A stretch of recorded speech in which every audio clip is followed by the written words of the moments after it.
বৈযোগ চিত্র বৈচিত্র্যে আপনাদের পড়ে শোনাচ্ছিলাম উইলিয়াম বাইনামের বই বিজ্ঞানের সংক্ষিপ্ত ইতিহাস। বইটির আজ 11তম পর্ব। অধ্যায় 28, যন্ত্র এবং শক্তি। মহাশয়, আমি এখানে যা বিক্রি করছি সেটি সমস্ত পৃথিবী অর্জন করার কামনা করে। ক্ষমতা। প্রকৌশলী ম্যাথিউ বুলটন, জন্ম 1728 সালে, মৃত্যু 1809 সালে। তিনি জানতেন তিনি কি নিয়ে কথা বলছেন। 1770-এর দশকে বুলটন এবং উচ্চাভিলাষী আরও কয়েকজন উদ্যোক্তা, যেমন আবিষ্কারক জেমস ওয়াট, 1736 সালে যার জন্ম, মৃত্যু 1819 সালে, খনি আর কারখানায় বাষ্পচালিত যন্ত্রের ব্যবহার শুরু করেছিলেন। তারা শক্তি অথবা ক্ষমতাকে, অর্থাৎ কাজ করার ক্ষমতাকে, তাদের বশে নিয়ে এসেছিলেন। এ মানুষগুলোই ব্রিটেনের শিল্প বিপ্লবকে ভবিষ্যৎ অভিমুখে পরিচালনা করেছিলেন। পৃথিবীর প্রথম দেশ যেখানে শিল্পায়ন ঘটেছিল এবং কারখানা পদ্ধতি গড়ে উঠেছিল। এটি একটি বিপ্লব ছিল, বৈজ্ঞানিক অগ্রগতি যার মূল চালিকা শক্তি ছিল, এবং পণ্য উৎপাদন ও সেগুলো দূর দূরান্তে পরিবহনের জন্য বিপুল পরিমাণ শক্তি সরবরাহের ওপর এটি নির্ভরশীল ছিল। শক্তি। প্রচুর পরিমাণ শক্তি ছাড়া আমাদের আধুনিক বিশ্ব অকল্পনীয়, আর এ সবকিছুই বাষ্প দিয়ে শুরু হয়েছিল। বাষ্পচালিত যন্ত্রগুলো বেশ সরল। আপনি একই মূলনীতি কাজ করতে দেখবেন যখন আপনি এক পাত্র পানি ঢাকনাসহ ফুটাতে যাবেন। বাষ্পের শক্তি পাত্রের ঢাকনার উপর চাপ প্রয়োগ করবে যেন বাষ্প বেরিয়ে যেতে পারে, এবং এটি বের হতে না পারলে ঢাকনিটিকে জোরে নাড়াতে দেখবেন। একটি পাত্রের বদলে এখন একটি বন্ধ সিলিন্ডারের কথা ভাবুন। শুধু শেষ প্রান্তে যার একটি ছিদ্র আছে, এর সাথে যুক্ত করা আছে নাড়ানো যায় এমন একটি পিস্টন, অর্থাৎ একটি ডিস্ক বা চাকতি, যা বেশ ভালোভাবে সিলিন্ডারের সাথে আটকে থাকে একটি নবসহ, যা সে ছিদ্রে ভালোভাবে খাপ খায়। বের হয়ে যাওয়া বাষ্পের চাপ এই পিস্টনটিকে ওপরে ঠেলে দেবে এবং এর সাথে যুক্ত যে কোনো কিছুকে এটি নাড়াবে। হয়তো একটি লম্বা রড যার সাথে ট্রেনের চাকাগুলো যুক্ত করা আছে। সুতরাং একটি বাষ্পচালিত যন্ত্র বাষ্পের শক্তিকে ব্যবহার করে কোনো কিছু নাড়ায়, অর্থাৎ যান্ত্রিক শক্তিতে রূপান্তরিত করে। এ যন্ত্র বহু উপযোগী কাজ করতে পারে, যেমন কোনো একটি যন্ত্রকে পরিচালিত করতে পারে, অথবা খনির নিচ থেকে প্রচুর পরিমাণ পানি পাম্প করে বাইরে নিয়ে আসতে পারে। বুলটন কিংবা ওয়াট কেউই বাষ্পচালিত যন্ত্রটি আবিষ্কার করেননি। 100 বছরেরও অধিক সময় ধরে এ যন্ত্রটির অস্তিত্ব ছিল, কিন্তু এ আগের সংস্করণগুলো ছিল বেশ স্থূল, অনির্ভরযোগ্য আর অদক্ষ। বিশেষ করে ওয়াট ছিলেন এ যন্ত্রটির উন্নতি ও আধুনিকায়নের নেপথ্যে সত্যিকারের মেধা। তার মডেলটি শুধু ব্রিটেনকে শিল্পায়িত করতে প্রয়োজনীয় শক্তিই দেয়নি, এটি বিজ্ঞানের প্রকৃতির মৌলিক সূত্রগুলো অনুসন্ধান করতে প্ররোচিত করেছিল। এটি তাদের দেখতে সহায়তা করেছিল যে তাপ কোনো বস্তু নয়, ল্যাভোয়াসিয়ে যেমন ভেবেছিলেন, বরং এটি শক্তির একটি রূপ। চিন্তাশীল যে মানুষগুলো শিল্প বিপ্লবের সময় যন্ত্র নিয়ে গবেষণা করেছিলেন, তাদের একজন ছিলেন বাকি সবার চেয়ে বিশেষভাবে উল্লেখযোগ্য। তরুণ একজন ফরাসি প্রকৌশলী সাদি কার্নো, 1796 সালে যার জন্ম, মৃত্যু 1832 সালে। এ সময় ইংরেজ ও ফরাসিরা পরস্পরের তীব্র প্রতিদ্বন্দ্বী ছিল। কার্নো জানতেন যে ইংরেজরা বাষ্পচালিত যন্ত্র পরিকল্পনা এবং সে যন্ত্র থেকে উৎপাদিত শক্তি ব্যবহার করে অনেক দূর অগ্রসর হয়ে গেছে ইতোমধ্যেই। তিনি চেয়েছিলেন ফরাসিরাও তাদের সমকক্ষ হয়ে উঠুক। বাষ্পচালিত যন্ত্রগুলোকে কাজ করতে দেখার সময় তিনি একটি মৌলিক বৈজ্ঞানিক মূলনীতি আবিষ্কার করেছিলেন। তিনি মূলত বাষ্পচালিত যন্ত্রের এফিসিয়েন্সি বা দক্ষতা নিয়ে চিন্তা করছিলেন। যদি একটি বাষ্পচালিত যন্ত্র নিখুঁতভাবেই এফিসিয়েন্ট বা দক্ষ হয়ে থাকে, তাহলে এটা সব শক্তিকে ক্ষমতায় পরিণত করে যা এ যন্ত্রটিকে চালাতে পানি ফুটানোর জন্য দরকার, তাপ। আপনি সে তাপের পরিমাণ পরিমাপ করতে পারেন যা কয়লা অথবা কাঠ পুড়িয়ে তৈরি করা হয়েছে। তারপরও সেই শক্তিটি পরিমাপ করতে পারেন অথবা যে পরিমাণ কাজ পিস্টন করছে সেটি পরিমাপ করতে পারেন। যদি যন্ত্রটি সম্পূর্ণভাবে দক্ষ হয়ে থাকে তাহলে এ দুটির পরিমাণ একদম সমান হবে।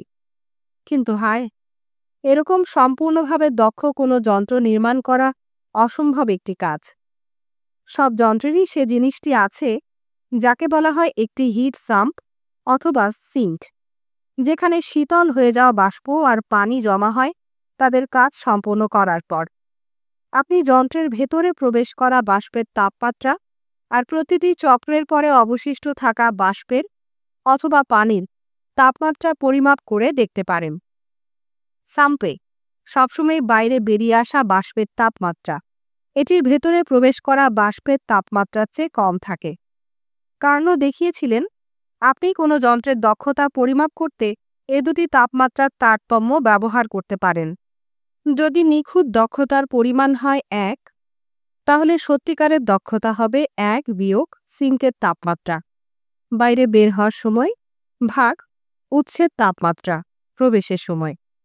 নিখুঁত দক্ষতার 1 অর্জন করার একটি মাত্র উপায় হতে পারে যখন যন্ত্রটি বাষ্প থেকে সবটুকু তাপ বের করে নেবে।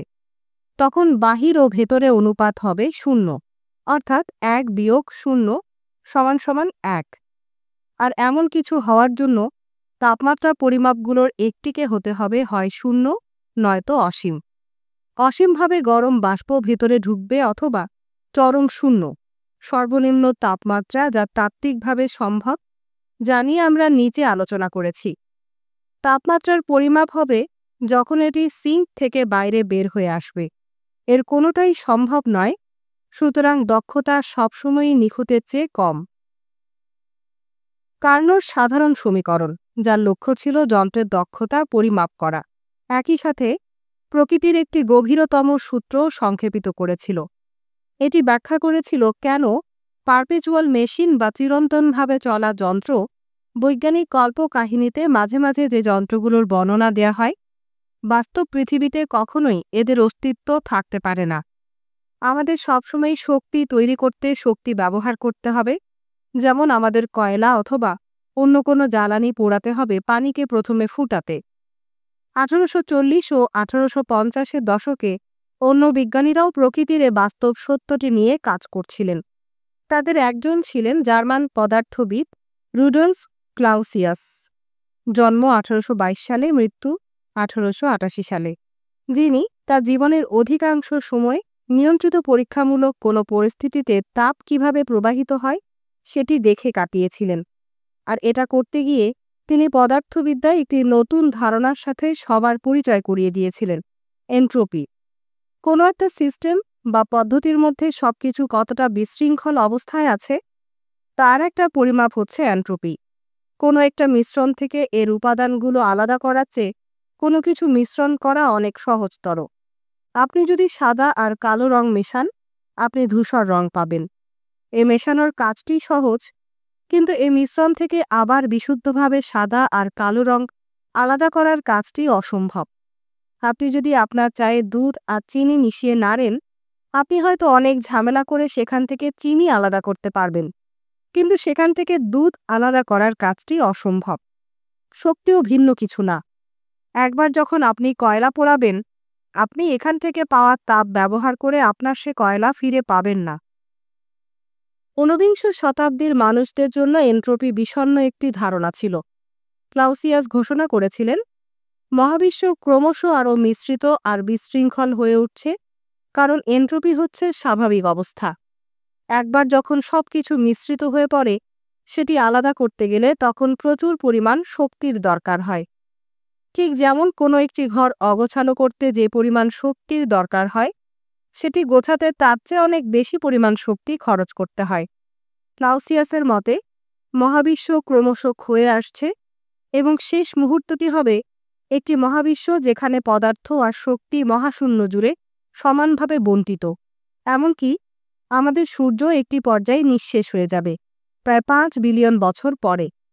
এর সাথে পৃথিবীতে জীবনেরও পরিসমাপ্তি ঘটবে। ইতিমধ্যে অবশ্য উদ্ভিদ আর প্রাণী এবং মানুষও আমাদের বাড়ি আর কম্পিউটার ক্লাউসিয়াসের অন্তর্দৃষ্টির শেষ বিন্দুর বিরোধিতা করবে। যেভাবে পুরানো প্রবাদ বলেছে, সুযোগ থাকতে সুযোগের সদ্ব্যবহার করতে। পদার্থবিদ ও প্রকৌশলীরা যখন এন্ট্রপির প্রভাব নিয়ে চিন্তা করেছিলেন, তারা একই সাথে অনুসন্ধান করছিলেন যে জিনিসটি শক্তি আসলে কি। তাপশক্তির একটি গুরুত্বপূর্ণ রূপ, সুতরাং শক্তির অধ্যয়নকে বলা হয় তাপগতিবিদ্যা। থার্মোডিনামিক্স একটি শব্দ যা তাপ ও শক্তি শব্দ দুটির গ্রিক শব্দগুলোকে যুক্ত করেছে। 1840-এর দশকে বেশ কিছু বিজ্ঞানী বিভিন্ন ধরনের শক্তির মধ্যে সম্পর্ক নিয়ে প্রায় একই ধরনের উপসংহারে এসেছিলেন। তারা বিচিত্র জিনিস নিয়ে গবেষণা করেছিলেন। কি ঘটে যখন পানি ঠান্ডায় জমাট বাঁধে অথবা উত্তপ্ত হয়ে ফুটতে থাকে? আমাদের মাংসপেশি কিভাবে ওজন তুলতে সক্ষম হয়? বাষ্পচালিত যন্ত্র কিভাবে বাষ্প ব্যবহার করে কিছু তৈরি করতে পারে যা কিনা কোনো কাজ করতে পারে? বাষ্পচালিত যন্ত্র দ্বারা পরিচালিত জনসাধারণের জন্য উন্মুক্ত প্রথম রেলপথ উত্তর লন্ডনে 1825 খ্রিস্টাব্দে এর যাত্রা শুরু করেছিল। এসব বিভিন্ন দিক থেকে তারা এই প্রশ্নে এসেছিলেন। সবাই অনুধাবন করেছিলেন যে আপনি শূন্য থেকে কোনো শক্তি উৎপাদন করতে পারবেন না, একইভাবে আপনি কোনো শক্তিকে পুরোপুরিভাবে অদৃশ্য করেও দিতে পারবেন না। আপনি যা করতে পারেন তা হচ্ছে একটি রূপ থেকে এটিকে অন্য একটি রূপে রূপান্তরিত করতে পারবেন। মাঝে মাঝে আপনি এ পরিবর্তনগুলোকে কোনো কাজ করতে ব্যবহার করতে পারেন। এটাই পরিচিত হয়েছিল principle of conservation of energy বা পদার্থবিজ্ঞানে শক্তির নিত্যতা সূত্র, যা বলে বিশ্বের মোট শক্তির পরিমাণ ধ্রুব। শক্তি অবিনশ্বর, শক্তির সৃষ্টি বা ধ্বংস করা যায় না। এক রূপ থেকে শক্তিকে কেবলমাত্র অন্য রূপে রূপান্তরিত করা যায়, যেমন ডিনামাইট বিস্ফোরণের ফলে রাসায়নিক শক্তি যান্ত্রিক শক্তিতে রূপান্তরিত হয়। ম্যানচেস্টারের পদার্থবিদ জেপি জুল, জন্ম 1818 সালে, মৃত্যু 1889 সালে। তাপ আর কাজের মধ্যে সম্পর্কটি বুঝতে চেয়েছিলেন তিনি। কোনো একটা নির্দিষ্ট পরিমাণ কাজ করার জন্য কতটা শক্তির দরকার হয়? ধারাবাহিক কিছু অসাধারণ পরীক্ষায় তিনি দেখিয়েছিলেন যে তাপ ও কাজ সরাসরিভাবে সম্পর্কিত এমনভাবে যা গাণিতিকভাবে প্রকাশ করা যেতে পারে। আপনি শক্তি ব্যবহার করেন কাজ করতে, যেমন সাইকেল চালানো, এবং তাপ হচ্ছে শক্তির একটি সাধারণ রূপ। একটি পর্বতের চূড়ায় ওঠার কথা ভাবুন। আমরা প্রতিবারই শক্তি ব্যবহার করি যখনই আমরা আমাদের মাংসপেশি নাড়াই, আর সে শক্তি আসে খাদ্য থেকে যা আমরা খাই এবং পরিপাক করি। আমাদের নিঃশ্বাসের সাথে নেওয়া অক্সিজেন ব্যবহার করে আমরা আমাদের খাদ্যের ক্যালোরিগুলোকে পুড়াই। ধরুন, একটি পর্বতের চূড়ায় যাওয়ার দুটি পথ আছে, একটি খুবই খাড়া, অন্যটি ক্রমশ উপরের দিকে ওঠা ঢাল। জুল আমাদের যা দেখিয়েছিলেন সেটি হচ্ছে যে পরিমাণ শক্তি আমাদের দরকার সে অর্থে চূড়ায় উঠতে আপনি কোন পথ নিয়েছেন সেটি গুরুত্বপূর্ণ নয়। খাড়া পথ বেয়ে ওঠার কারণে আপনার পেশিতে হয়তো বেশ ব্যথা হতে পারে, কিন্তু যে পরিমাণ শক্তি আপনি ব্যবহার করেছেন আপনার শরীরের ওজনটিকে নিচ থেকে পাহাড়ের উপরে তুলতে, সে পথই আপনি ব্যবহার করুন না কেন, উভয় ক্ষেত্রে একই। আপনি হেঁটে উঠুন বা দৌড়ে উঠুন। পদার্থবিদরা এখনও জুলের নাম স্মরণ করেন। এটি বেশ কিছু পরিমাপের এককের সাথে সংশ্লিষ্ট হয়ে আছে, যার মধ্যে অন্তর্ভুক্ত শক্তি অথবা তাপের একক। মানুষ বহুদিন ধরেই চেষ্টা করেছে একটি বস্তু কী পরিমাণ তাপ ধারণ করে আছে সেটি পরিমাপ করতে, অর্থাৎ এর তাপমাত্রা কত। গ্যালিলিও, যার সম্পর্কে অধ্যায় 12-তে আমরা পড়েছিলাম, তিনি একটি থার্মোস্কোপ নিয়ে চেষ্টা করেছিলেন, একটা যন্ত্র যা পরিবর্তিত হয় যখন তাপমাত্রা বাড়তে থাকে। একটি থার্মোস্কোপ আপনাকে জানাতে পারে কোনো কিছু গরম বা ঠান্ডা হচ্ছে কিনা। একটি থার্মোমিটার তাপের ডিগ্রির উপর সংখ্যা বসাতে আপনাকে সহায়তা করবে। আমরা এখনও তাপমাত্রার একটি স্কেল বা পরিমাপ যন্ত্র নির্মাণে পুরানো দুটি প্রচেষ্টাই ব্যবহার করি। একটি আবিষ্কার করেছিলেন ড্যানিয়েল গ্যাব্রিয়েল ফারেনহাইট, যার জন্ম 1686 সালে, মৃত্যু 1736 সালে। তিনি একটি থার্মোমিটার ব্যবহার করেছিলেন যার মধ্যে পারদ ও অ্যালকোহল দুটোই ছিল। তার স্কেলে পানি বরফে পরিণত হতো 32 ডিগ্রিতে। আমাদের শরীরের সাধারণ তাপমাত্রা ছিল 96 ডিগ্রি আন্ডার সেলসিয়াস, যার জন্ম 1701 সালে, মৃত্যু 1744 সালে। তার স্কেলটিকে বানিয়েছিলেন পানির হিমাঙ্ক আর স্ফুটনাঙ্ক ব্যবহার করে। যেখানে হিমাঙ্ক 0 ডিগ্রি এবং স্ফুটনাঙ্ক 100 ডিগ্রি। তার থার্মোমিটার এ দুটি বিন্দুর মধ্যে তাপমাত্রা পরিমাপ করত। এ দুটি স্কেল এখনও আমাদের প্রাত্যহিক জীবনের অংশ। কত তাপমাত্রায় কেক বানাতে হবে কিংবা আবহাওয়া নিয়ে অভিযোগ করার সময় আমরা এখনও ব্যবহার করি।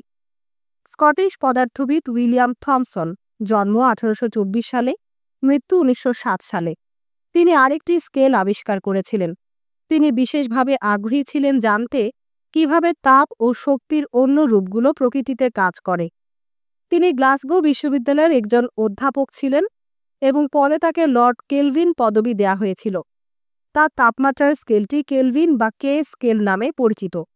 তিনি এই কে স্কেলটি তৈরি করেছিলেন খুবই সূক্ষ্ম পরিমাপ আর বৈজ্ঞানিক মূলনীতি ব্যবহার করে।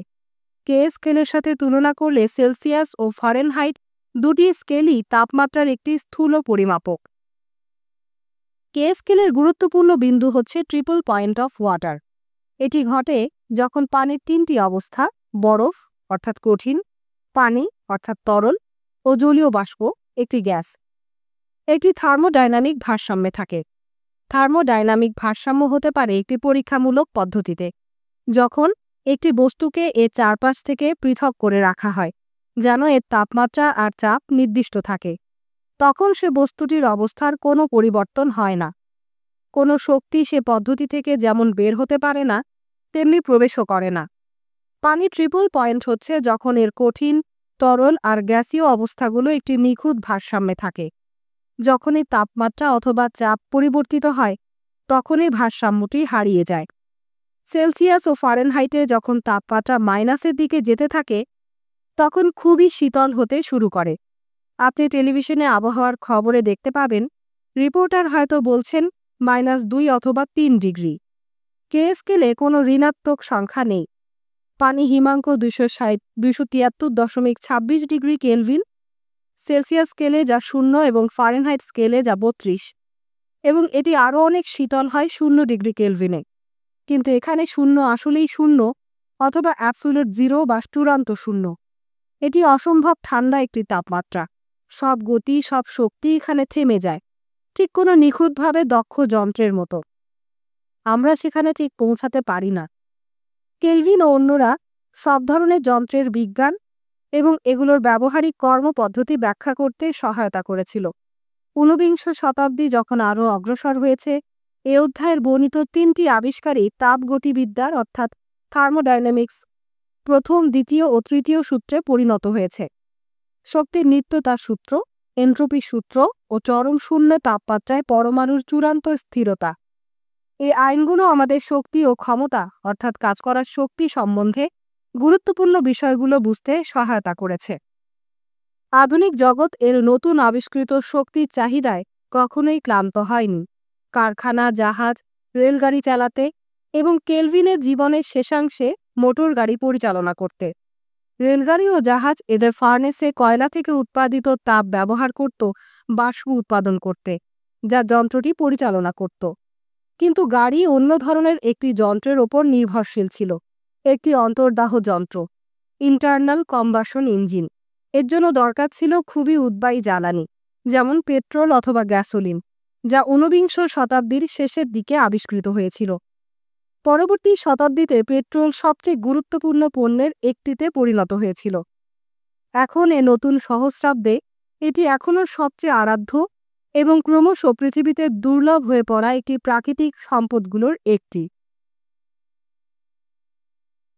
অধ্যায় 29, মৌলদের টেবিলে সাজানো। যখনই আমরা কোনো কেক বানানো বা বেক করার সময় উপকরণগুলো মিশ্রণ করি, আমরা রাসায়নিক বিক্রিয়া ব্যবহার করি। যখন আমরা আমাদের কেটলি থেকে ক্যালসিয়ামের তলানি পরিষ্কার করি, বুদবুদ বেরিয়ে আসা যে আওয়াজ আমরা শুনি, তখন রসায়ন আমাদের জন্য কাজ করছে। প্লাস্টিকের বোতল যা আমাদের সাথে আছে, রঙিন যে কাপড়গুলো আমরা পরি, সেগুলো বহু শত বছরে আমাদের অর্জিত রাসায়নিক জ্ঞানের কারণে সম্ভব হয়েছে। 19বিংশ শতাব্দীতে রসায়ন আধুনিক একটি বিষয়ে পরিণত হয়েছিল। আসুন খানিকটা সময় ব্যয় করি কিছু বিষয় পুনরায় স্মরণ করে।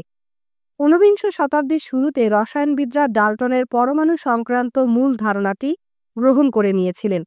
অধ্যায় 21-এ আপনারা যা পড়েছেন। তারপর তারা আরও বেশ কিছু অগ্রগতি করেছিলেন একটি বিশেষ ভাষা সৃষ্টি করে, দেশ জাতি নির্বিচারে, যা সকলেই বুঝতে পারবেন। মৌলগুলো প্রতীক দিয়ে প্রকাশ করার জন্য তাদের একটি পদ্ধতি ছিল, যেমন H2, 2 পরমাণু হাইড্রোজেনকে যা প্রকাশ করে। প্রত্যেকেই একমত হয়েছিলেন যে পদার্থের ক্ষুদ্রতম একক হচ্ছে পরমাণু। তারা মৌল বা এলিমেন্ট শব্দটি ব্যবহার করেছিলেন এমন কোনো পদার্থ বোঝাতে যা শুধু এক ধরনের পরমাণু দ্বারা তৈরি, যেমন কার্বন। একটি যৌগ বা কম্পাউন্ড হচ্ছে 2 বা ততোধিক মৌল রাসায়নিকভাবে সংযুক্ত হয়ে যা তৈরি করে। আপনি কোনো যৌগকে ভেঙে এটিকে গঠন করা মৌলকে আলাদা করতে পারবেন। অ্যামোনিয়ামকে ভেঙে নাইট্রোজেন আর হাইড্রোজেন মৌল পৃথক করা যেতে পারে, কিন্তু একক মৌলগুলো আপনি আর ভাঙতে পারবেন না। যদিও পরমাণুগুলো স্পষ্টত ক্ষুদ্রাতি ক্ষুদ্র গোলকের মতো কিছু নয়, ডাল্টন যেমন প্রস্তাব করেছিলেন, এগুলো আসলে কি সেটি বলাও অত্যন্ত কঠিন একটি বিষয় ছিল। এর পরিবর্তে রসায়নবিদরা এগুলো কিভাবে কাজ করে যখন তাদের অন্য পরমাণু আর যৌগের সাথে রাখা হয় সে বিষয়ে অনেক কিছু আবিষ্কার করতে শুরু করেছিলেন। কিছু মৌলের যেমন অন্য কোনো কিছুর সাথে বিক্রিয়া করার কোনো আগ্রহই নেই, আপনি যত চেষ্টাই করুন না কেন। কিছু আবার এত তীব্রতার সাথে বিক্রিয়ায় অংশ নেয় যে বিস্ফোরণ থেকে আপনার নিজেকে সুরক্ষা করতে হবে। মাঝে মাঝে যদিও আপনি কিছু বিক্রিয়া করাতে পারবেন যদি সেটি শুরু করতে আপনি সহায়তা করেন। অক্সিজেন আর হাইড্রোজেনকে আপনি একত্রে একটি পাত্রের মধ্যে রাখতে পারেন, কিন্তু কিছুই হবে না। যদি আপনি এর মধ্যে একটি বৈদ্যুতিক স্ফুলিঙ্গ যোগ করেন, আপনাকে খুব সতর্ক থাকতে হবে। নাটকীয় বিস্ফোরণ সত্ত্বেও এই বিক্রিয়াটি পানি ছাড়া আর কোনো অদ্ভুত কিছু তৈরি করবে না।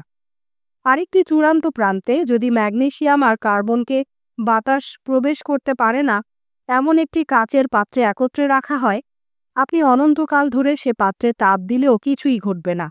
সেখানে খানিকটা বাতাস প্রবেশ করতে দিন, আপনি উজ্জ্বল আলো আর প্রচুর পরিমাণ তাপ তৈরি হতে দেখবেন। রসায়নবিদরা এসব বিচিত্র ধরনের রাসায়নিক বিক্রিয়া সম্বন্ধে সচেতন ছিলেন। এছাড়া এগুলো কী কারণে ঘটে আর গবেষণাগারে যে পন্থায় বিক্রিয়াগুলো তারা ঘটতে দেখেছিলেন সেগুলো জানতে তার কৌতূহলী হয়ে উঠেছিলেন তারা। দুটি প্রধান উপায়ে তারা তাদের পরীক্ষাগুলো পরিকল্পনা করেছিলেন: সিনথেসিস ও অ্যানালাইসিস। সিনথেসিস বা সংশ্লেষণ হচ্ছে মৌলগুলো একত্রে যুক্ত করা। আপনি একক মৌলগুলো বা সাধারণ যৌগ নিয়ে শুরু করবেন এবং যখন এগুলো পরস্পরের সাথে বিক্রিয়া করবে আপনি ফলাফলগুলো দেখবেন যা কিছু তৈরি হয়েছে। অ্যানালাইসিস বা বিশ্লেষণে আপনি আরও জটিল কোনো যৌগ নিয়ে শুরু করবেন আর এগুলো ভাঙার চেষ্টা করবেন এবং যা কিছু এর পরিণতিতে তৈরি হবে সেগুলো পরীক্ষা করে শুরুর সে যৌগটিকে আপনি বোঝার চেষ্টা করবেন। এ পদ্ধতিগুলো রসায়নবিদদের বেশ সাধারণ বহু যৌগ আসলে কী দিয়ে তৈরি সে বিষয়ে একটি ভালো ধারণা দিয়েছিল। তারপর আরও জটিল যৌগ সৃষ্টি করার প্রক্রিয়া সহজতর হয়েছিল, নতুন সে যৌগগুলো যুক্ত করার মাধ্যমে, যেগুলো সম্বন্ধে তারা ইতোমধ্যেই অনেক কিছু জানতেন। এসব পরীক্ষা থেকে দুটি জিনিস বিশেষভাবে সুস্পষ্ট হয়েছিল। প্রথমত, যেমন আমরা দেখেছি, প্রতিটি মৌলের হয় ধনাত্মক নয়তো ঋণাত্মক প্রবণতা আছে। যেভাবে পুরনো প্রবাদ বলে, বিপরীতধর্মীরা পরস্পর আকর্ষণ করে। যেমন সোডিয়াম একটি প্রাকৃতিকভাবেই ধনাত্মক মৌল, খুব সহজে ক্লোরিনের সাথে যুক্ত হয়, একটি ঋণাত্মক মৌল। সোডিয়াম ক্লোরাইড তৈরি করতে এটি সাধারণত খাবার লবণ। ধনাত্মক ও ঋণাত্মক পরস্পরকে নিরপেক্ষ করে, সুতরাং লবণ নিরপেক্ষ। সব স্থিতিশীল যৌগ নিরপেক্ষ, যেগুলো পরিবর্তিত হবে না যদি না তাদের সাথে কিছু করা হয়, যদিও এমন মৌলগুলো দিয়ে তৈরি যেগুলো আবশ্যিকভাবে নিরপেক্ষ নয়। সোডিয়াম আর ক্লোরিন যুক্ত করা একটি সংশ্লেষের উদাহরণ। আপনি যে লবণ তৈরি করেছেন সেটির রাসায়নিক বিশ্লেষণ করতে পারেন। পানিতে লবণ দ্রবীভূত করুন, তারপর দ্রবণটিকে একটি বৈদ্যুতিক ক্ষেত্রের মধ্যে রাখুন, এর ধনাত্মক আর ঋণাত্মক মেরুসহ। এর উপাদানগুলো আলাদা হয়ে যাবে। সোডিয়াম ঋণাত্মক মেরুর দিকে চলে যাবে আর ক্লোরিন যাবে ধনাত্মক মেরুর দিকে। বহু শত এ ধরনের পরীক্ষা রসায়নবিদদের বিশ্বাস করিয়েছিল যে এই ধরনের মৌলগুলোর পরমাণুর আসলেই ধনাত্মক ও ঋণাত্মক বৈশিষ্ট্য আছে এবং এই বৈশিষ্ট্যগুলো একটি গুরুত্বপূর্ণ ভূমিকা রাখে কী ঘটবে সেটা নির্ধারণ করতে যখন মৌলগুলো পরস্পরের সাথে ক্রিয়া প্রতিক্রিয়া করে। দ্বিতীয়ত, কিছু পরমাণু গুচ্ছ পরস্পরের সাথে পরীক্ষার সময় হয়তো যুক্ত হতে পারে। এবং এসব সামষ্টিক পরমাণু একটি একক হিসাবে কাজ করে। এই এককগুলোকে বলে র্যাডিক্যালস এবং সেগুলো ধনাত্মক অথবা ঋণাত্মক হতে পারে। জৈব রসায়নের ক্ষেত্রে এগুলো বিশেষভাবে গুরুত্বপূর্ণ, যেখানে রসায়নবিদরা পরস্পর সম্পর্কযুক্ত ধারাবাহিক বহু যৌগকে বুঝতে শুরু করেছিলেন, যা সবগুলোর মধ্যে কার্বন আছে, যেমন ইথার, অ্যালকোহল অথবা বেনজিন। বেনজিন খুব অদ্ভুত একটি গ্রুপ। প্রতিটি রিং বা আংটি সদৃশ একটি মূল কাঠামো আছে। বহু রসায়নবিদ এসব জৈব গ্রুপকে শ্রেণীবিন্যস্ত করতে উৎসাহী হয়ে পড়েছিলেন, এগুলো কি দিয়ে তৈরি এবং কিভাবে এগুলো বিক্রিয়া করত সেটি বুঝতে। এছাড়া গুরুত্বপূর্ণ একটি বিষয়, এ ধরনের বহু দ্রব্য শিল্প খাতেও মূল্যবান হয়ে উঠতে শুরু করেছিল। ক্রমবর্ধিষ্ণু হারে ছোট পরীক্ষাগার নয়, বরং বড় কারখানায় এ ধরনের শিল্পজাত রাসায়নিক দ্রব্যগুলো তৈরি হতে শুরু করেছিল। সার, রং, ঔষধ আর রঞ্জক পদার্থ এবং বিশেষ করে 1850-এর দশক থেকে তৈলজাত পণ্যের জন্য চাহিদা বৃদ্ধি পেয়েছিল। আধুনিক রাসায়নিক শিল্পের যাত্রা শুরু হয়েছিল এবং রসায়ন একটি পেশায় পরিণত হয়েছিল, শুধু কৌতূহলী অথবা বিত্তবানদের শখ ছিল না আর। মৌলগুলোরও নিজস্ব স্বতন্ত্র ও ভৌত বৈশিষ্ট্যাবলী ছিল। ক্রমশ আরও মৌল আবিষ্কার হতে শুরু হলে রসায়নবিদরা এদের মধ্যে বিশেষ ধরনের একটি নিয়মবদ্ধতা লক্ষ্য করেছিলেন। দেখা গিয়েছিল কিছু মৌলের একক পরমাণুগুলো, যেমন হাইড্রোজেন, সোডিয়াম আর ক্লোরিন, এরা অন্য পরমাণুগুলোর সাথে এককভাবে যুক্ত হতে চায় শুধু। যেমন একটি হাইড্রোজেন পরমাণু একটি ক্লোরিন পরমাণুর সাথে মিলিত হয়ে শক্তিশালী হাইড্রোক্লোরিক অ্যাসিড তৈরি করে। অন্য মৌলের একটি পরমাণু, যেমন অক্সিজেন, বেরিয়াম, ম্যাগনেসিয়ামের মনে হয়েছিল দ্বিগুণ ক্ষমতা আছে অন্য অনেক পরমাণু আর র্যাডিক্যালের সাথে যুক্ত হওয়ার। যেমন একটি অক্সিজেন পরমাণুর সাথে দুটি হাইড্রোজেন পরমাণু যুক্ত হয়ে পানি উৎপাদন করে। কিছু মৌল এমনকি আরও বেশি নমনীয় এবং সবসময়ই কিছু ব্যতিক্রম আছে, যা কোনো ধরাবাঁধা নিয়ম প্রতিষ্ঠা বেশ কঠিন করে তুলেছিল। মৌলগুলো এবং র্যাডিক্যাল আবার কোনো রাসায়নিক বিক্রিয়ায় অংশ নেওয়ার ক্ষেত্রে তাদের আগ্রহে পরস্পর থেকে ভিন্নতা প্রদর্শন করে। ফসফরাস এতই সক্রিয় যে এটিকে খুব সতর্কভাবে নাড়াচাড়া করতে হয়। সিলিকন সাধারণত খুবই স্লথ এবং অপেক্ষাকৃতভাবে অনেক কম বিপজ্জনক। মৌলগুলো তাদের ভৌত প্রকৃতিতেও বেশ বৈচিত্র্য প্রদর্শন করে। সাধারণ তাপমাত্রায় হাইড্রোজেন, অক্সিজেন, নাইট্রোজেন ও ক্লোরিন গ্যাসীয়, পারদ ও সোডিয়াম তরল। অধিকাংশ মৌল প্রাকৃতিকভাবে কঠিন, সীসা, তামা, নিকেল ও সোনার মতো ধাতুগুলো। বহু অন্য মৌল, বিশেষ করে কার্বন আর সালফার, ব্যাপকভাবে অধ্যয়ন করা হয়েছিল এবং সাধারণত এটি কঠিন অবস্থায় থাকে। অধিকাংশ কঠিন পদার্থকে যদি আগুনে রাখা হয়, তারা সহজেই গলে যাবে এবং মাঝে মাঝে এমনকি বাষ্পীভূত হবে, অর্থাৎ গ্যাসে পরিণত হবে। তরল, পারদ ও সোডিয়াম খুব সহজেই, যদিও বিপজ্জনক, বাষ্পীভূত হতে পারে। 19বিংশ শতকের রসায়নবিদরা সে পরিমাণে তাপমাত্রা কমাতে পারতেন যখন অক্সিজেন আর নাইট্রোজেনের মতো গ্যাসকে তরলে রূপান্তরিত করা যায়। কঠিন কিছুকে এত সহজে তারা সেটি করতে পারতেন না, কিন্তু তারা শনাক্ত করেছিল যে তাদের সমস্যাটি শুধু একটি কারিগরি সমস্যা। নীতিগতভাবে প্রতিটি মৌলেই পদার্থের 3টি অবস্থার কোনো একটিতে থাকতে পারে, কঠিন, তরল ও গ্যাসীয়।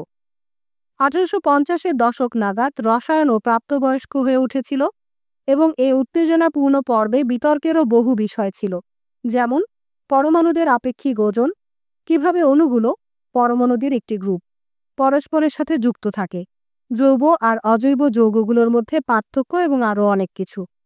1860 খ্রিস্টাব্দে কিছু ঘটেছিল যা আধুনিক রসায়ন সৃষ্টিতে সহায়তা করেছিল। এটি ছিল এমন কিছু যা আজ হয়তো খুবই সাধারণ মনে হতে পারে, কিন্তু সে সময় এটি অসাধারণ একটি উদ্যোগ ছিল। আন্তর্জাতিক সম্মেলন, টেলিফোন, ইমেইল, সহজ ভ্রমণের আধুনিক যুগের আগে বিজ্ঞানীরা কদাচিৎ পরস্পরের সাথে দেখা করতে পারতেন এবং তারা মূলত চিঠিতে যোগাযোগ করতেন। বিদেশ থেকে আগত বিজ্ঞানীরা তাদের কাজ সম্বন্ধে বক্তৃতা দিচ্ছেন এবং তারপর সে বিষয়ে উন্মুক্ত আলোচনা হচ্ছে। এমন কিছু খুবই দুর্লভ ছিল। আন্তর্জাতিক এই সমাবেশগুলো শুরু হয়েছিল 1850-এর দশকে, যা সম্ভব করতে সহায়তা করেছিল রেলগাড়ি অথবা বাষ্পচালিত জাহাজ ভ্রমণের সহজলভ্যতা, এবং এটি নানা দেশের মানুষের পারস্পরিক সাক্ষাৎ এবং তাদের সহকর্মীদের সাথে আলোচনা করার একটি সুযোগ সৃষ্টি করেছিল। এছাড়া এগুলো পৃথিবীর উদ্দেশ্যে একটি বিশ্বাসেরও ঘোষণা ছিল, যা বৈজ্ঞানিক সমাজে ব্যাপকভাবেই ধারণকৃত একটি বিশ্বাস ছিল। বিজ্ঞান নৈর্ব্যক্তিক ও আন্তর্জাতিক, এবং এটি ধর্ম আর রাজনীতির ঊর্ধ্বে, যেগুলো প্রায়ই মানুষকে বিভাজিত করে এবং একটি জাতিকে অন্য একটি জাতির সাথে যুদ্ধে প্ররোচিত করে। 1860 খ্রিস্টাব্দে 3 দিনব্যাপী রসায়নের সম্মেলনটি হয়েছিল জার্মানির কার্লসরুহে। ইউরোপের বহু জায়গা থেকে নেতৃস্থানীয় এবং প্রতিশ্রুতিশীল তরুণ রসায়নবিদরা সেখানে এসেছিলেন, যার মধ্যে সে 3 জনও ছিলেন বাকি শতাব্দী জুড়ে যারা রসায়নের দিক নির্দেশনা দিয়েছিলেন। এ সভার উদ্দেশ্য নির্ধারণ করেছিলেন জার্মান বিজ্ঞানী আউগুস্ট কেকুলে, জন্ম 1829 সালে, মৃত্যু 1896 সালে।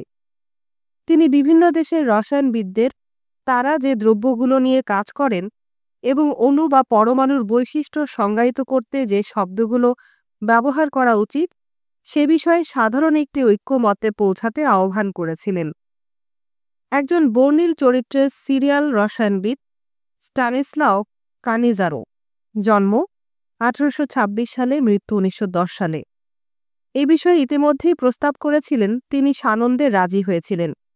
একইভাবে একমত হয়েছিলেন মহান রুশ রসায়নবিদ সাইবেরিয়া থেকে যিনি এসেছিলেন, দমিত্রি ইভানোভিচ মেন্ডেলেভ, জন্ম 1834 সালে, মৃত্যু 1907 সালে। এই সভায় অংশগ্রহণকারীরা কেকুলের প্রস্তাবনা নিয়ে আলোচনা করেছিলেন 3 দিন ধরে। যদিও সম্পূর্ণ ঐক্যমত্যে পৌঁছানো যায়নি, তবে এমন কিছু একটি লক্ষ্য অর্জনের বীজটি বপন করা হয়েছিল। এই সভায় 1858 খ্রিস্টাব্দে প্রকাশিত হওয়া কানিজারোর একটি প্রবন্ধের অনুলিপি বেশ কিছু প্রতিনিধিদের বিতরণ করা হয়েছিল। এখানে তিনি শতাব্দীর প্রথমাংশের দিনগুলো থেকে শুরু করে রসায়নের ইতিহাস পর্যালোচনা করেছিলেন। তিনি রসায়নবিদদের প্রতি আহ্বান জানিয়েছিলেন তার স্বদেশী আভোগাড্রোর কাজটি গুরুত্বের সাথে গ্রহণ করতে। তিনি স্পষ্টভাবেই একটি অণু আর পরমাণুর মধ্যে পার্থক্য শনাক্ত করেছিলেন। কানিজারো এছাড়া যুক্তি দিয়েছিলেন যে মৌলদের আপেক্ষিক পারমাণবিক ওজন নির্ধারণ করা গুরুত্বপূর্ণ এবং তিনি দেখিয়েছিলেন কিভাবে এটি করা যেতে পারে। মেন্ডেলেভ এই বার্তাটি পেয়েছিলেন। তিনি তার জীবনের সাফল্যের জন্য অনেকাংশেই তার পরিশ্রমী আর সাহসী মায়ের কাছে ঋণী, যিনি তার 14 সন্তানের মধ্যে এই কনিষ্ঠ ছেলেটিকে সাইবেরিয়া থেকে সেন্ট পিটার্সবুর্গে নিয়ে এসেছিলেন, যেন মেন্ডেলেভ সঠিকভাবে রসায়ন শিখতে পারেন। সেসবের অসাধারণ কিছু রসায়নবিদের মতো মেন্ডেলেভও তার নিজের পরীক্ষার ওপর ভিত্তি করে একটি পাঠ্যপুস্তক লিখেছিলেন, যা তিনি তার ছাত্রদের পড়িয়েছিলেন। কানিজারোর মতো তিনিও সে সময় আবিষ্কৃত হওয়া মৌলগুলোর মধ্যে একটি শৃঙ্খলা আনতে চেয়েছিলেন। ইতোমধ্যেই রাসায়নিক প্রকৃতির কিছু সাধারণ পরিকল্পনাও উন্মোচিত হয়েছিল, যেটিকে বলা হয়েছিল হ্যালোজেন পরিবার। ক্লোরিন, ব্রোমিন আর আয়োডিন যেমন একইভাবে বিক্রিয়ায় অংশ নেয় এবং কোনো রাসায়নিক বিক্রিয়ায় এরা পরস্পরকে প্রতিস্থাপিত করতে পারে। কিছু ধাতু যেমন তামা ও রূপা, তাদের বিক্রিয়ায় বেশ কিছু সাদৃশ্য আছে। মেন্ডেলেভ মৌলগুলোকে তাদের আপেক্ষিক পারমাণবিক ওজনের ক্রমানুসারে একটি তালিকায় সাজাতে শুরু করেছিলেন, হাইড্রোজেনকে তখনও এক হিসাবে ধরে। তিনি 1869 খ্রিস্টাব্দে তার ধারণাগুলো উপস্থাপন করেছিলেন। পারমাণবিক ওজন অনুযায়ী মৌলগুলোর একটি তালিকা করা ছাড়াও মেন্ডেলেভ আরও অনেক কিছু করেছিলেন। তিনি একটি টেবিল বা সারণী তৈরি করেছিলেন, সারি আর কলাম সহ। আপনি আনুভূমিকভাবে এটি পড়তে পারবেন এবং একইভাবে উপর নিচেও পড়তে পারবেন এবং একই ধরনের রাসায়নিক বৈশিষ্ট্য সহ বিভিন্ন মৌলগুলোর মধ্যে সম্পর্ক দেখতে পারবেন। শুরুতে তার পিরিয়ডিক্যাল টেবিল বা পর্যায় সারণী অতটা স্পষ্ট নয়, বরং একটি খসড়া ছিল। তিনি এটাকে পিরিয়ডিক টেবিল নাম দিয়েছিলেন। খুব অল্প কয়েকজন রসায়নবিদের দৃষ্টি আকর্ষণ করতে পেরেছিল এটি। যখন তিনি বিস্তারিত বিষয়গুলো তার পর্যায় সারণীতে যুক্ত করতে শুরু করেছিলেন, কৌতূহলোদ্দীপক কিছু একটা ঘটতে শুরু হয়েছিল। মনে হয়েছিল যেন এই সারণীর এখানে সেখানে কিছু মৌল অনুপস্থিত আছে। তার এই সারণী ইঙ্গিত দিচ্ছিল এ জায়গায় সে মৌলগুলোর থাকা উচিত যেগুলো তখনও আবিষ্কৃত হয়নি। বাস্তবিকভাবে তার টেবিলে একটি পুরো কলামই ছিল ফাঁকা, আপেক্ষিক পারমাণবিক ওজন দিয়ে যা ভবিষ্যৎবাণী করা হয়েছিল। বহু বছর পরে এই কলামটি পূর্ণ হয়েছিল নিষ্ক্রিয় গ্যাসগুলো দিয়ে, যাদের বলা হয় নোবেল গ্যাস। অভিজাত শ্রেণীর ভদ্রলোকরা যেমন তাদের চেয়ে নিচু শ্রেণীর কারো সাথে সামাজিকভাবে মেলামেশা করে না, এই গ্যাসগুলো রাসায়নিক বিক্রিয়া থেকে নিজেদের দূরে রাখে। প্রধান মৌলগুলো শুধু আবিষ্কৃত হয়েছিল 1890-এর দশকে, এবং মেন্ডেলেভ প্রথমে এই আবিষ্কারগুলো গ্রহণ করতে পারেননি। তবে তিনি দ্রুত অনুধাবন করেছিলেন হিলিয়াম, নিয়ন ও আর্গন যে পারমাণবিক ওজন প্রদর্শন করেছিল সেটি তার পর্যায় সারণী আগেই ভবিষ্যৎবাণী করেছিল। 1870 এবং 1880-এর দশকে রসায়নবিদরা বেশ কিছু মৌল আবিষ্কার করেছিলেন যা মেন্ডেলেভ তার সারণীর ওপর ভিত্তি করে ভবিষ্যৎবাণী করেছিলেন। বহু রসায়নবিদই তার এ ভবিষ্যৎবাণীকে উন্মত্ত কল্পনা হিসেবে বাতিল করে দিয়েছিলেন যখন তিনি বলেছিলেন সে মৌলগুলোর, যাদের পরে নাম দেয়া হয়েছিল বেরিলিয়াম আর গ্যালিয়াম, অবশ্যই অস্তিত্ব থাকতে হবে। যখন তার শনাক্তকৃত শূন্যস্থানগুলো পূর্ণ হতে শুরু করেছিল, রসায়নবিদরা মেন্ডেলেভের পিরিয়ডিক টেবিলে শক্তি মূল্যায়ন করতে পেরেছিলেন। প্রকৃতিতে নতুন মৌল আবিষ্কার করার জন্য এটা আসলেই তাদের পথ দেখিয়েছিল। এটি একই সাথে ব্যাখ্যা করেছিল প্রতিটি মৌল কোনটি কেমন, কিভাবে এটি অন্য মৌলগুলোর সাথে বিক্রিয়া করে, যা মূলত শুরু হয়েছিল মেন্ডেলেভের মৌলগুলোকে বোঝার একটি সাধারণ প্রচেষ্টা হিসাবে। সেটি প্রকৃতি কিভাবে আচরণ করে তা বুঝতে বিস্ময়কর একটি ইঙ্গিত দিয়েছিল। আজ পৃথিবী জুড়ে অগণিত শ্রেণীকক্ষে ও রাসায়নিক পরীক্ষাগারের দেয়ালে তার পর্যায় সারণীটি ঝুলে আছে। 19বিংশ শতাব্দীতে অধিকাংশ সময় ধরে রসায়নবিদরা রাসায়নিক গঠন নিয়ে মূলত চিন্তিত ছিলেন। কোনো পরমাণু আর র্যাডিক্যাল কোনো একটি নির্দিষ্ট যৌগ তৈরি করে।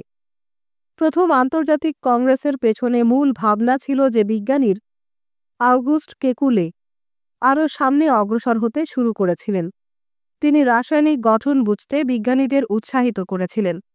আজকের রসায়ন ও আণবিক জীববিজ্ঞান বিজ্ঞানীদের সে জ্ঞানের ওপর নির্ভরশীল কিভাবে পরমাণু আর অণুগুলো কোনো একটি বস্তুতে সজ্জিত থাকে, কোথায় সেগুলো অবস্থান করে এবং কী ধরনের আকৃতি তারা গঠন করে। এ বোঝাপড়াটি না থাকলে নতুন কোনো ওষুধ অনুসন্ধানের ব্যাপারটা অসম্ভব হয়ে পড়ত, এবং কেকুলে এর পথপ্রদর্শক ছিলেন। তিনি একটি স্বপ্নের কথা বলেছিলেন যেখানে তিনি কার্বন পরমাণুর একটি শিকল দেখতে পেয়েছিলেন, যেটা নিজের ওপরেই বেঁকে আছে, যেন কোনো একটি সাপ তার নিজের লেজে কামড় দিচ্ছে। এটি তার সবচেয়ে সেরা অন্তর্দৃষ্টিটাকে অনুপ্রাণিত করেছিল। বেনজিনের গঠন, যে যৌগটি হাইড্রোজেন আর কার্বন পরমাণু গঠন করে, যার আবদ্ধ একটি রিং বা আংটির মতো গঠন আছে। র্যাডিক্যাল আর মৌলগুলোকে এ রিংয়ের চারিদিকে বিভিন্ন এলাকায় যোগ করা যায়। জৈব রসায়নে এটি একটি গুরুত্বপূর্ণ আবিষ্কার ছিল। স্বপ্ন দেখা এক জিনিস, কিন্তু পরিশ্রম করে সমাধান করা আরেক ব্যাপার। কেকুলে তার ল্যাবরেটরিতে বহু ঘন্টা পরিশ্রম করেছিলেন নানা পরীক্ষা নিরীক্ষা করে। তিনি জৈব রসায়ন বিষয়টিকে অর্থবহ করে তুলেছিলেন। কার্বন যৌগের রসায়ন পুরা রসায়ন বিশ্বকে শিখিয়েছিলেন কিভাবে তাদের স্বাভাবিক পরিবারে এগুলোকে শ্রেণীবিন্যস্ত করা যায়। অন্য যৌগের সাথে যুক্ত হওয়ার ক্ষেত্রে কার্বনের নমনীয়তা দেখে তিনি দারুণ বিস্মিত হয়েছিলেন। মিথেন গ্যাস সে সময় তাপ ও আলোর জন্য ব্যাপকভাবে ব্যবহার করা হতো। সেটি ছিল CH4, একটি কার্বন পরমাণু যা 4টি হাইড্রোজেন পরমাণুর সাথে যুক্ত হয়ে আছে। 2টি অক্সিজেন পরমাণু একটি কার্বন পরমাণুর সাথে যুক্ত হয়ে কার্বন ডাই অক্সাইড বা CO2 তৈরি করতে পারে। আর এ পরমাণু পছন্দ করা ব্যাপারটি ধ্রুব কোনো কিছু নয়, যা সে বাস্তব তথ্যটি প্রদর্শন করে। কার্বন আর অক্সিজেন একক পরমাণু হিসাবেও মিলিত হতে পারে যখন তারা CO বা কার্বন মনোঅক্সাইড নামে সে ঘাতক গ্যাসটি তৈরি করে। আর এ যুক্ত হওয়ার নানা ধরনের নিয়মগুলোকে রসায়নবিদরা একটি কারিগরি নাম দিয়েছিলেন, ভ্যালেন্স বা যোজ্যতা। আর মেন্ডেলেভের পর্যায় সারণীতে প্রতিটি মৌলের অবস্থান থেকে এটি অনুমান করা সম্ভব। আর কেন এমন হয় তারা সেটি অনুমানও করেছিলেন। সত্যিকারের বোঝাপড়াটা এসেছিল সে আবিষ্কারের সাথে যা করেছিলেন পদার্থবিদরা, যখন তারা পরমাণুর অভ্যন্তরীণ গঠন ও ইলেকট্রন আবিষ্কার করেছিলেন। রসায়নবিদদের পরমাণুর সাথে পদার্থবিদদের অধ্যয়নরত পরমাণুকে যুক্ত করেছিল ইলেকট্রন। আর পরের অধ্যায়ে আমরা সে গল্পই বলবো। অধ্যায় 30, পরমাণুর ভেতরে। রসায়নবিদরা পরমাণু পছন্দ করতেন। এটাই মৌলের সে অংশটি যা রাসায়নিক বিক্রিয়ায় অংশ নেয়। একটি যৌগের মধ্যে এর সুনির্দিষ্ট অবস্থান আছে। পর্যায় সারণীতে এর অবস্থান মোটামুটিভাবে এর রাসায়নিক প্রকৃতি নির্ধারণ করে। প্রতিটি পরমাণুরই অন্য কোনো পরমাণুর সাথে এর সম্পর্কে হয় ধনাত্মক নয় ঋণাত্মক হওয়ার একটি নিজস্ব প্রবণতা এবং যুক্ত হওয়ার একটি নির্দিষ্ট পদ্ধতি আছে, যাকে ভ্যালেন্স বা যোজ্যতা বলে। রসায়নবিদরা এছাড়া একটি একক পরমাণু আর পরমাণুদের একত্র হয়ে তৈরি করা অণুর মধ্যে পার্থক্যগুলো মূল্যায়ন করেছিলেন। পরস্পরের সাথে যুক্ত একগুচ্ছ পরমাণু। তারা বুঝতে পেরেছিলেন যে যদিও অধিকাংশই একক পরমাণু হিসেবে টিকে থাকতে পারলে খুশি, কিন্তু কিছু পরমাণু হাইড্রোজেন আর অক্সিজেন, যেমন প্রাকৃতিকভাবে অণু হিসাবে বিদ্যমান H2 বা O2, পরমাণুদের আপেক্ষিক ওজন হাইড্রোজেন সবসময় এক, ক্রমশ আরও নির্ভুলভাবে পরিমাপ করা হয়েছিল। কিন্তু এসব কোনো কিছুই পরমাণুগুলোর সূক্ষ্মতর গঠন সম্বন্ধে রসায়নবিদদের খুব বেশি কোনো ধারণা দেয়নি। তারা আবিষ্কার করেছিলেন ল্যাবরেটরিতে তারা পরমাণু নিয়ন্ত্রণ করতে পারছেন, কিন্তু পদার্থের এই এককগুলো আসলে কি সে বিষয়ে তারা বেশি কিছু বলতে পারছেন না। ঊনবিংশ শতাব্দীর অধিকাংশ অংশব্যাপী পদার্থবিদরা বরং অন্য বিষয়গুলো নিয়ে আরও বেশি আগ্রহী ছিলেন। কিভাবে শক্তি সংরক্ষিত হয়, কিভাবে বিদ্যুৎ ও চুম্বকত্ব পরিমাপ করা যেতে পারে, তাপের প্রকৃতি এবং গ্যাসগুলো কেন এমন আচরণ করে। গ্যাসগুলো দিয়ে পদার্থবিদদের তত্ত্ব কাইনেটিক তত্ত্ব নাম দেয়া হয়েছিল, যেটির মূলত পরমাণু আর অণু নিয়ে তাদের ভাবনা সংশ্লিষ্ট ছিল। কিন্তু পদার্থবিদরা রসায়নবিদদের মতোই একমত হয়েছিলেন যে যদিও তারা যা কিছু দেখেছেন এবং পরিমাপ করছেন সেটি ব্যাখ্যা করতে পারমাণবিক তত্ত্ব খুবই উপযোগী, কিন্তু পরমাণুর আসল প্রকৃতি বোঝা খুব কঠিন।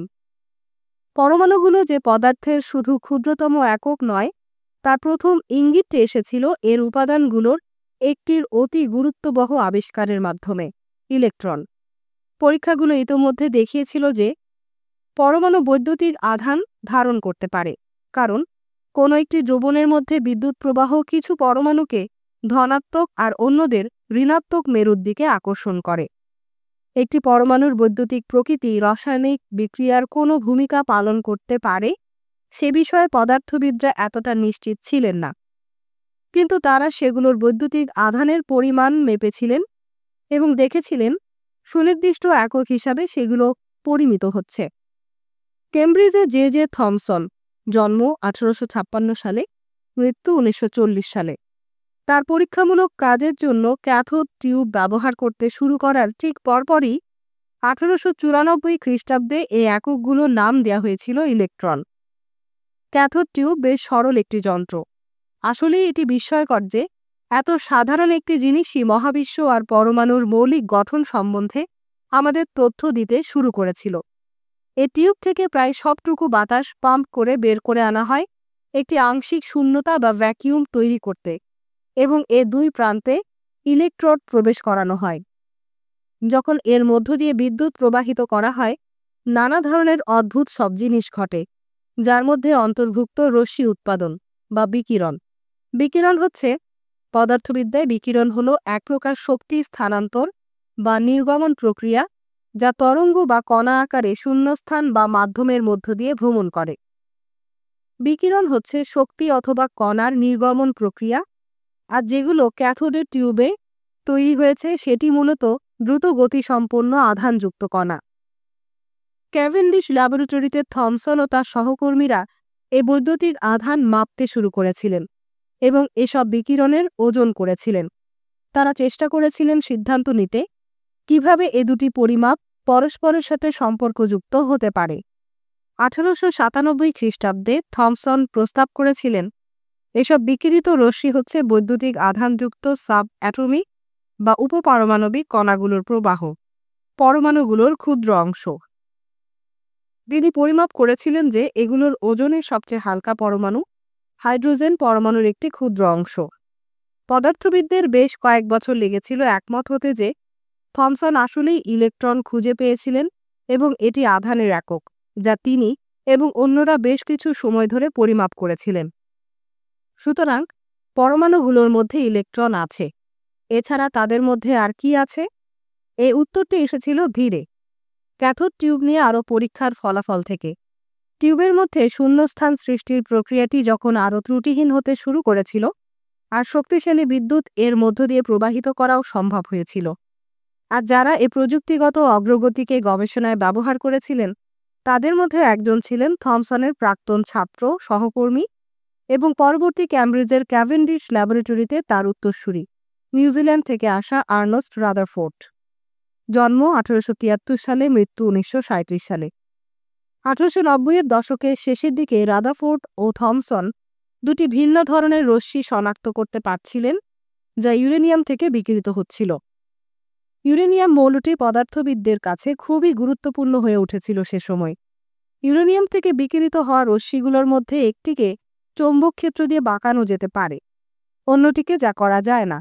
আর এগুলো আসলে কি সেটি না জানার কারণে রাদারফোর্ড তাদের শুধু নাম দিয়েছিলেন আলফা এবং বিটা রশ্মি, গ্রিক ভাষায় যা এ ও বি। এই নামটাই টিকে গিয়েছিল। রাদারফোর্ড কয়েক দশক ধরেই এ দুটি অদ্ভুত রশ্মির রহস্য উদ্ঘাটনের চেষ্টা করেছিলেন। দেখা গিয়েছিল যে শুধু ইউরেনিয়াম নয়, আসলে বেশ কিছু মৌল থেকে এসব রশ্মি বিকিরিত হয়। বিংশ শতাব্দীর প্রথমাংশে এই মৌলগুলো দারুণ উত্তেজনা সৃষ্টি করেছিল এবং এগুলো এখনও অত্যন্ত গুরুত্বপূর্ণ। এগুলো হচ্ছে রেডিও অ্যাক্টিভ বা তেজস্ক্রিয় মৌল এবং ইউরেনিয়াম। রেডিয়াম আর থোরিয়াম সাধারণত প্রাকৃতিকভাবে বেশি পাওয়া যায়। যখন বিজ্ঞানীরা এগুলোর এই বিশেষ প্রকৃতি নিয়ে অনুসন্ধান করেছিলেন, তারা পারমাণবিক গঠন সম্বন্ধে গুরুত্বপূর্ণ বেশ কিছু শিখতে পেরেছিলেন। আলফা রশ্মি হচ্ছে মৌলিক, এটিকে আলফা পার্টিকল বা কণাও বলা হয়। এই পার্থক্যটি মাঝে মাঝে অস্পষ্ট হয়ে যায় পারমাণবিক পদার্থবিদ্যার খুবই ক্ষুদ্র আর খুব দ্রুত গতির জগতে। রাদারফোর্ড ও তার সহকর্মীরা এই রশ্মিগুলোকে খুবই পাতলা একটি ধাতুর পর্দার বরাবর নিশানা করেছিলেন, যা কিছু ঘটছে সেগুলো পরিমাপ করেছিলেন। সাধারণত এ কণাগুলো ধাতুর পাতগুলোর মধ্য দিয়ে অতিক্রম করে, কিন্তু মাঝে মধ্যে এগুলো সেখানে ধাক্কা খেয়ে সরাসরি ফিরে এসেছিল। রাদারফোর্ডের বিস্ময় কল্পনা করুন, যখন কি ঘটেছে সেটি তিনি বিবেচনা করেছিলেন। এটি ছিল যেন একটি পাতলা কাগজের পর্দা নিশানা করে ভারী কামানের গোলা নিক্ষেপ করার পর আবিষ্কার করা যে সে পাতলা কাগজের প্রাচীরে ধাক্কা খেয়ে গোলাটি আবার তার কাছে ফিরে এসেছে। এই পরীক্ষাটি যা বুঝিয়েছিল সেটি হচ্ছে ওই আলফা কণাগুলো পরমাণুর খুব ঘন একটি জায়গার মুখোমুখি হয়েছিল, যে পরমাণুগুলো ওই ধাতুর পাতলা পর্দাটি তৈরি করেছে। এই ঘন জায়গাটি পরমাণুর নিউক্লিয়াস। তার পরীক্ষাগুলো দেখিয়েছিল পরমাণু মূলত শূন্য স্থান দিয়ে তৈরি, আর সে কারণে বেশিরভাগ আলফা কণা এর মধ্য দিয়ে সরাসরি পার হয়ে যায়। কেবল যখনই খুবই ঘন কেন্দ্রীয় নিউক্লিয়াসে সে অংশটি আঘাত করে, সেগুলো ধাক্কা খেয়ে ফিরে আসে। আরও গবেষণা দেখিয়েছিল যে নিউক্লিয়াস হচ্ছে ধনাত্মক চার্জযুক্ত। পদার্থবিদরা সন্দেহ করতে শুরু করেছিলেন যে নিউক্লিয়াসের এ ধনাত্মক চার্জকে ভারসাম্যে রাখে ইলেকট্রনের ঋণাত্মক চার্জ, আর ইলেকট্রন নিউক্লিয়াসের চারপাশে ঘিরে থাকা মূলত শূন্যস্থানে ঘুরছে। রাদারফোর্ডকে এখন নিউক্লিয় পদার্থবিদ্যার প্রতিষ্ঠাতা হিসাবে বিবেচনা করা হয়। তার এ আবিষ্কারের জন্য 1908 খ্রিস্টাব্দে তিনি রসায়নে নোবেল পুরস্কার পেয়েছিলেন। এ বিশেষ পুরস্কারগুলোর নামকরণ করা হয়েছিল তাদের সুইডিশ প্রতিষ্ঠাতার নামে। 1901 খ্রিস্টাব্দ থেকে বিতরণ করা শুরু হওয়া এ পুরস্কারগুলো বিজ্ঞানের সর্বোচ্চ সম্মাননায় পরিণত হয়েছিল, আর এমন একটি পুরস্কার অর্জন করা এখনও বহু উচ্চাভিলাষী বিজ্ঞানীদের লক্ষ্য হিসাবে টিকে আছে। রাদারফোর্ড অসাধারণ মেধাবী ছাত্র আর সহকর্মী জোগাড় করতে খুবই দক্ষ ছিলেন। তাদের অনেকেই পরে নোবেল পুরস্কার জিতেছিলেন। নিলস বোর, জন্ম 1885 সালে, মৃত্যু 1962 সালে। তিনি ছিলেন তাদের একজন। যিনি ডেনমার্ক থেকে এসেছিলেন। 1913 খ্রিস্টাব্দে তিনি রাদারফোর্ডের পরমাণুর ভর মূলত সম্পূর্ণভাবে ধারণ করে এর ছোট নিউক্লিয়াস। এই ধারণা নিয়ে নতুন একটি কৌতূহলোদ্দীপক পদ্ধতি কোয়ান্টাম পদার্থবিদ্যা ব্যবহার করেছিলেন, সে জিনিসটি গড়ে তুলতে যাকে বলা হয় বোর অ্যাটম। সে সময় বিজ্ঞানীর হাতে থাকা সেরা তথ্যগুলোর সমন্বয়ে এটি ছিল একটি মডেল যা একটি পরমাণুর মধ্যে আসলে কী ঘটছে সেটি কল্পনা করেছিল। এটি কল্পনা করেছিল পরমাণুর গঠন অনেকটা আমাদের সৌরজগতের মতো। এই সূর্য বা নিউক্লিয়াসের কেন্দ্রে এবং গ্রহ বা ইলেকট্রন এ কেন্দ্রের চারপাশে ঘুরছে তাদের নিজস্ব কক্ষপথে। বোরের মডেলটিতে ধনাত্মক আধানযুক্ত নিউক্লিয়াসের ওজনই মূলত কোনো পরমাণুকে এর পারমাণবিক ভর দেয়, আর সে কারণে পর্যায় সারণীতে তাদের অবস্থান নির্দিষ্ট করে। নিউক্লিয়াস তৈরি হয় ধনাত্মক আধানের প্রোটন দিয়ে। পরমাণু যত বেশি ভারী হবে নিউক্লিয়াসে তত বেশি প্রোটন থাকবে। প্রোটন আর ইলেকট্রনের সংখ্যায় সামঞ্জস্য থাকতে হবে। সুতরাং সার্বিকভাবে কোনো পরমাণু বৈদ্যুতিকভাবে নিরপেক্ষ হবে।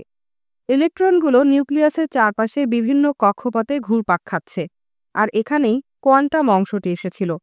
বিজ্ঞানীরা যে সামগ্রিক ধারণাগুচ্ছকে কোয়ান্টাম পদার্থবিদ্যা বলে সেটির অসাধারণ অংশগুলোর একটি ছিল সে ধারণাটি প্রকৃতিতে জিনিসগুলো সুনির্দিষ্ট একক প্যাকেট কোয়ান্টা হিসাবে আসে। কোয়ান্টামের কাহিনী আসছে অধ্যায় 32-এ। এই জিনিস হতে পারে ভর, শক্তি অথবা যে কোনো কিছু যে বিষয়ে আপনি আগ্রহী। বোরের মডেলে ইলেকট্রন ভিন্ন এবং আলাদা কোয়ান্টাম অবস্থায় প্রদক্ষিণ করে। নিউক্লিয়াসের কাছে যে ইলেকট্রনগুলো অবস্থান করছে তারা এর প্রতি সবচেয়ে বেশি শক্তিশালীভাবে আকৃষ্ট হয়। যেগুলো সবচেয়ে দূরে সেগুলো কম শক্তিশালী আকর্ষণে বাধা থাকে, আর এই ইলেকট্রনগুলোই রাসায়নিক বিক্রিয়ায় অংশ নেয় অথবা বিদ্যুৎ কিংবা চুম্বকত্ব সৃষ্টি করে। যদি এ সব কিছু বেশি কঠিন মনে হয়, বেশ, এটি আসলেই তেমন। বোর সেটি জানতেন, কিন্তু তিনি এটিও জানতেন যে তার বোর মডেল পদার্থবিদ আর রসায়নবিদদের একই ভাষায় কথা বলার সুযোগ করে দেবে। এটি পদার্থবিদদের বহু পরীক্ষার শক্ত ভিত্তির উপর দাঁড়িয়ে, কিন্তু রসায়নবিদরা তাদের পরীক্ষাগারে যা কিছু পর্যবেক্ষণ করেছিলেন এটি তার অনেকটুকুই ব্যাখ্যা করতে পেরেছিল। বিশেষ করে পর্যায় সারণীতে মৌলগুলো যেভাবে আচরণ করে, তাদের যুক্ত হওয়ার পদ্ধতি বা যোজ্যতার ভিন্নতা সহ সেগুলো সেভাবে কেন আচরণ করে এটি তা ব্যাখ্যা করতে সহায়তা করেছিল। যেগুলো এককভাবে যুক্ত হয় তারা সেটি করে কারণ তাদের একটি মাত্র মুক্ত ইলেকট্রন আছে। অন্যগুলো যোজ্যতা ভিন্ন কারণ সেগুলো মুক্ত ইলেকট্রনের সংখ্যাও ভিন্ন। তার পরমাণু মডেলটি বিজ্ঞানে অন্যতম একটি আধুনিক প্রতিমূর্তিতে রূপান্তরিত হয়েছে। যদিও আমরা এখন জানি বোর যেমন ভেবেছিলেন পরমাণু তার চেয়ে অনেক বেশি জটিল। বহু ধরনের নতুন প্রশ্নেরও উদ্ভব হয়েছিল। প্রথমত, কিভাবে তাহলে ধনাত্মক আধান সহ প্রোটনগুলো একই সাথে থাকতে পারে পরমাণুর কেন্দ্রে? বৈদ্যুতিক আধানের ক্ষেত্রে সমধর্মী আধান পরস্পর বিকর্ষণ করে, বিপরীতধর্মী আধান পরস্পরকে আকর্ষণ করে। দুটি চুম্বকের কথা কল্পনা করুন। তাহলে কেন প্রোটনগুলো পরস্পরকে ধাক্কা দিয়ে সরিয়ে দিচ্ছে না, এবং কেনই বা এটি ইলেকট্রনগুলোকে কেন্দ্রে আকর্ষণ করে টেনে নিচ্ছে না? দ্বিতীয়ত, আমাদের জানা সবচেয়ে হালকা পরমাণু হচ্ছে হাইড্রোজেন। সুতরাং ধরুন হাইড্রোজেনের পারমাণবিক ওজন 1, এর একটি প্রোটন আছে এবং প্রায় ওজনহীন একটি ইলেকট্রন আছে। এর মানে এমন কিছু ভাবা কি যুক্তিসঙ্গত হবে? প্রোটনের পারমাণবিক ওজন হচ্ছে 1। তাহলে পর্যায় সারণীতে কেন পরমাণুগুলোর পারমাণবিক ওজন কেবল চমৎকার স্থিতিশীল একটি উপায়ে বাড়তে থাকে না, 1, 2, 3, 4, 5 এভাবে? কোয়ান্টাম মেকানিক্স আরও বেশি বিকশিত হয়ে ওঠা অবধি প্রথম ধাঁধাটির একটি উত্তরের জন্য আমাদের অপেক্ষা করতে হয়েছিল। দ্বিতীয় ধাঁধাটি পারমাণবিক ওজনের মধ্যে এ ধারাবাহিকতা না থাকার বিষয়টি সমাধান হয়েছিল আরও আগে। এটি করেছিলেন রাদারফোর্ডের আরেক কেমব্রিজ সহকারী জেমস চ্যাডউইক, যার জন্ম 1891 সালে, মৃত্যু 1974 সালে। 1932 সালে চ্যাডউইক তার সে বোম্বার্ডিং পরীক্ষাগুলোর ফলাফল ঘোষণা করেছিলেন। বোম্বার্ডিং হল পরমাণুর কেন্দ্রে উচ্চ গতিসম্পন্ন কণা বর্ষণ করার পদ্ধতি। রাদারফোর্ডের সময় থেকে পরমাণুর গঠন নিয়ে কাজ করার জন্য এই পদ্ধতিটি পদার্থবিদদের জন্য গুরুত্বপূর্ণ একটি উপকরণ ছিল। চ্যাডউইক তার প্রিয় ধাতু বেরিলিয়ামের দিকে আলফা কণার প্রবাহগুলো প্রেরণ করেছিলেন। তিনি দেখিয়েছিলেন যে বেরিলিয়াম মাঝে মাঝে একটি কণা নির্গমন করে যার পারমাণবিক ওজন 1 কিন্তু যার কোনো বৈদ্যুতিক আধান নেই। তিনি এই কণাটিকে রাদারফোর্ডের দেয়া নামেই চিহ্নিত করেছিলেন, নিউট্রন। কিন্তু খুব শীঘ্রই এটি স্পষ্ট হয়েছিল যে এটি কেবল একটি প্রোটন আর ইলেকট্রনের সম্মিলিত কিছু নয়, যেমনটি রাদারফোর্ড ভেবেছিলেন, বরং এটি আসলেই প্রকৃতির একটি মৌলিক কণা। নিউট্রন পদার্থবিদদের জন্য একটি অনুপস্থিত যোগসূত্র ছিল, যা পারমাণবিক ওজনের ধাঁধা ও পর্যায় সারণীতে এদের অবস্থানগুলো ব্যাখ্যা করেছিল। মেন্ডেলেভের পৃথিবীর মৌলগুলো বিন্যস্ত করার এই পদ্ধতিটি আমাদের এই গ্রহের মৌলিক উপাদানগুলো শনাক্ত করতে এর গুরুত্ব প্রমাণ করা অব্যাহত রেখেছিল। চ্যাডউইকের নিউট্রন পরবর্তীতে আইসোটোপ আবিষ্কারের কারণ হয়েছিল। কখনো কখনো একই মৌলের পরমাণুদের ভিন্ন ভিন্ন পারমাণবিক ওজন থাকে। যদি সেগুলো নিউট্রন সংখ্যা ভিন্ন হয়, সেগুলো পরমাণুর নিউক্লিয়াসে থাকা নিরপেক্ষ কণা। সুতরাং আইসোটোপ হচ্ছে একই মৌলের পরমাণু, তবে তাদের পারমাণবিক ওজন ভিন্ন। এমনকি হাইড্রোজেনেরও মাঝে মাঝে পারমাণবিক ওজন 1-এর বদলে 2 হতে পারে, যখন এটি এর প্রোটনের সাথে একটি নিউট্রন ধারণ করে। চ্যাডউইক নিউট্রন এবং সেগুলো কি করতে পারে সেটি আবিষ্কার করার মাত্র 3 বছর পরেই নোবেল পুরস্কার পেয়েছিলেন। অন্য পরমাণুর নিউক্লিয়াসগুলোর উপর বোম্বার্ডমেন্ট অর্থাৎ উচ্চ গতিসম্পন্ন কণা বর্ষণ করার জন্য নিউট্রন খুব শক্তিশালী একটি উপকরণ। এর কোনো ধরনের চার্জ বা আধান না থাকায় এটি পরমাণুর কেন্দ্রেই খুবই আঁটোসাঁটোভাবে সজ্জিত প্রোটনগুলোর শক্তিশালী ধনাত্মক আধান দ্বারা বিকশিত হয় না।